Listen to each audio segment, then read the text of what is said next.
চলো একটা চিকেনের রেসিপি শেয়ার করি। এটাকে আমরা চিকেন রেজালা বলতে পারি। কাল রাতে এই চিকেনটা ম্যারিনেট করে রেখেছিলাম দই, গোলমরিচ গুঁড়ো, নুন আর অল্প তেল দিয়ে।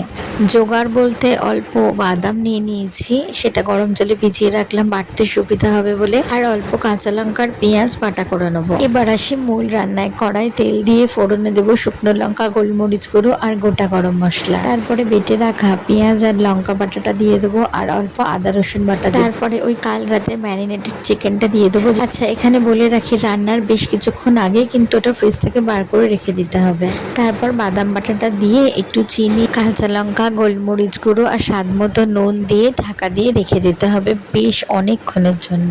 আসলে রান্নাকে যত ভুনতে দেওয়া হয় রান্নার টেস্ট তত এনহ্যান্স করে। একটা টাইমে তেল সেপারেট হয়ে এরকম টেক্সচার আসবে। চিকেন রেজালা কিন্তু একটা সাটল ডিশ, মানে খুব কষানো এরকম ব্যাপার নয়। এই পর্যায়ে রান্নাটা হয়ে গেছে, তবু আমি স্লাইস করে কিছু পেঁয়াজ কেটে রেখেছি ফর গার্নিশিং। চাইলে একটু রোজ ওয়াটার অ্যাড করা যেতে পারে।